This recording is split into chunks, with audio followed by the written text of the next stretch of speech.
Good evening, everybody. It's Kim. I have about an hour before dinner, and I thought, why not? I'll show you what I'm making. Now, you can make this as a sheet pan meal, where everything goes into one pan on a sheet pan, and you throw it in the oven. But I have this gorgeous cast iron that I have had forever. It's one of my favorite, and it's an old brand. This one, oh, this is actually a Lodge. I also have my smaller ones are Wagner's and Griswold's. I love my cast iron pans. This is a Wagner here, my little egg pan. But I've had this Lodge for at least 30 years. I love my cast iron, and I thought, you know what, we're going to use that for our sheet pan meal. I'm going to start with a good, generous amount of olive oil, and I'm going to use about 2 to 3 tablespoons because I'm cooking a pork loin. And pork loins are really, there's no fat to them, so you have to add a certain amount of fat. Now, I wish I had some balsamic vinegar for this recipe, but I don't. I'm out. I'm not going to the store just to get it. So I'm going to use up some of the little bit of rice wine vinegar I have left. I'm going to throw that in with the oil. To add a little burst of flavor, I guess similar to balsamic, I decided, ooh, that's kind of dusty there. It's been at the bottom shelf of my refrigerator. I'm going to add a little bit of Worcestershire sauce. Worcestershire, however you say it. I'm going to give it a little sprinkle. I don't want too much. It can be kind of strong. And then to balance out the vinegar, I'm going to add a little bit of honey, because honey makes everything better. Okay, so I'm going to take my whisk. I'm going to whisk it up just a little bit in the pan, kind of meld it together. This is so fast to put together. Okay, now what I want to do is I want my pork loin generously covered in this. You could put it in a bag or whatever if you need to, but I just like to get it good and coated. Now, what I want to do is see how I've got, like, I don't know, they cut this one pretty bad, probably why it's so cheap. I'm going to make sure I tuck these pieces in a bit because I want them to kind of be the same size to cook at the same time. The next item, let me grab, since I got my hands all gooey with that, I want to throw in some baby carrots. And my dogs like them too, so we'll add some baby carrots. We'll get them mixed up in the oil a little bit. Spread those around. They're pretty. For myself, I'm going to add some cauliflower to the mix. I love cauliflower. Roasted. Cauliflower happens to be one of my favorite vegetables. The trick to this is using your hands, you guys. Might not be the funnest or prettiest thing to do, but get some oil and some of those seasonings. I'm going to put that pork loin off to the side so I have room to mix all of my ingredients in here. Now I have a good portion, probably more than this pan really wants, of potatoes. These were 3 potatoes. We'll make it work. Like I said, it would work, you know, on a sheet pan, but I love using my cast iron. I use it for just about everything. So I want to get those oil and stuff onto my veggies really well.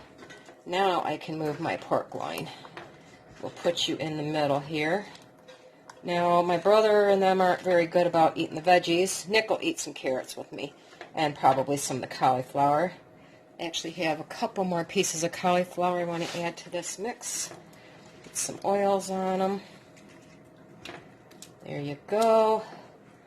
Fill up the pan. Oh, doesn't that look wonderful? That's going to look so pretty. I think it needs a few more carrots, but I don't want to get those all dirty with my hands that's left in the bowl. So let me grab a couple more. Like I said, if we don't eat them, my dogs certainly will. There's nothing in here that's going to really harm the dogs all that much. So I always cook up extra carrots and give them to my dogs for treats. My dogs don't like dog treats. They don't like milk bones and things like that. They like carrots mostly. Some onion, of course. I'm going to use all of this. Just adds more flavor. That's about a half of a large chopped onion that I had in the fridge. Left over from something else. Put lots on my pork. And I'm going to add 2 chopped garlics. I like to put a lot of that on the pork, but spread it around. Get it down in there. Now, let me grab a paper towel and wipe my hands because the messy part's done. The last thing I need to do, literally, is add salt and pepper before I throw it in the oven. So let me get my salt out here. Get a generous shake of salt. You want to salt your potatoes pretty good. And you guys know I don't like a lot of salt, but you can always add more. When you're roasting and cooking, you still need to add a fair amount because it's going to cook out in the juices and stuff. And then last but not least, let me find my pepper.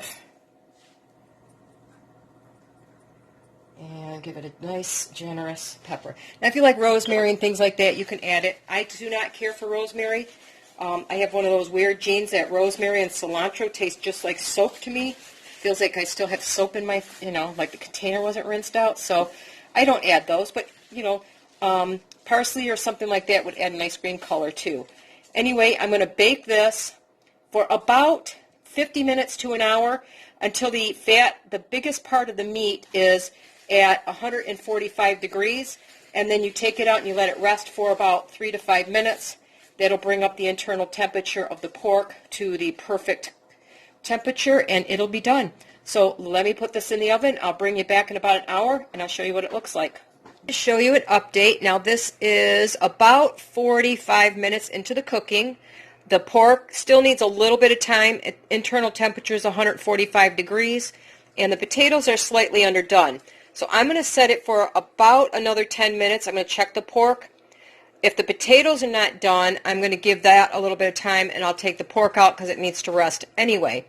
But let me give you a little secret. Right before it's done, put some butter, just 2 little pats of butter on top of your pork. Let it melt into the meat. It will make it so delicious and tender. Either butter or ghee. Oh my gosh, ghee is wonderful if you've never had it. And it just makes your meat just kind of luscious and tender. I do this with steak, pork chops, just about everything. It really adds something at the very end.